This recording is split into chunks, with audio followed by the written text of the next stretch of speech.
আসসালামু আলাইকুম। পপস্টিকলসে নতুন একটা ডিআইওয়াই নিয়ে আপনাদের সামনে হাজির হয়েছি। আজকে আপনাদের সাথে শেয়ার করব এই ডিআইওয়াই ওয়াল হ্যাঙ্গিংটা। চলুন মেক করা যাক। এর জন্য প্রথমে একটা শু বক্সের উপরের কভারটা নিয়ে নিয়েছি আর এটাকে পরিমাণ মতো করে কেটে নিতে হবে।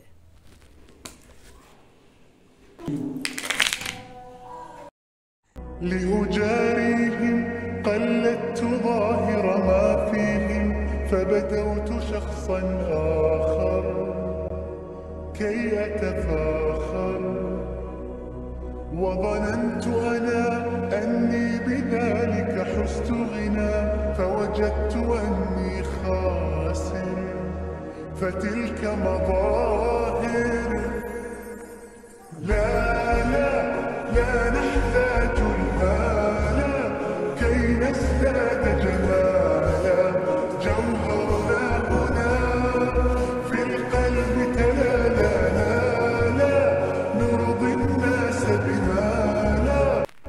সবগুলো পপস্টিকলস আমি আঠা দিয়ে বসিয়ে নিয়েছি। এখন এটাকে সুন্দর করে শুকাতে দেব প্রায় 2 ঘন্টার মতো। ওয়াল হ্যাঙ্গিংটিতে কালার করার জন্য আমি এখানে অ্যাক্রিলিক কালার ইউজ করেছি। আর এই কাজটা যেহেতু অনেকটা সময় সাপেক্ষ তাই পুরোটা আমি দেখাতে পারিনি, কিছু কিছু অংশ দেখিয়েছি।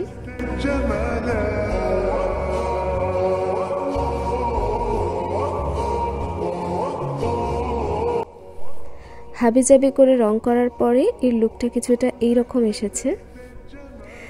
রংটা দেখে বুঝতেই পারছেন যে একটা ছোট্ট বাচ্চাও করে নিতে পারবে। তো এখন আমি ফেব্রিক গ্লু দিয়ে কিছু মিরর স্টিক করে নেব। যদি আমার আজকের ভিডিওটা আপনাদের ভালো লেগে থাকে তাহলে প্লিজ ভিডিওটিতে একটি লাইক দেবেন। আমার ডিআইওয়াই আপনাদের কেমন লাগলো কমেন্ট বক্সে জানাতে ভুলবেন না। আর এই ধরনের আরও সহজ এবং নতুন ডিআইওয়াই পেতে আমার চ্যানেলটি সাবস্ক্রাইব করে নিতে পারেন। سأكون أنا مثلي تماما هذا أنا فقناعتي تكفيني ذاك يقيني। হ্যাঙ্গিংটা আমার অনেক বেশি খালি খালি লাগছিল, তো এখন আমাকে স্টেপ 2 অর্থাৎ টাসেল বানাতে হবে এবং তার জন্য আমি উল নিয়ে টাসেল বানাচ্ছি। ওগুলোকে এর সাথে পরে অ্যাটাচ করে দেব।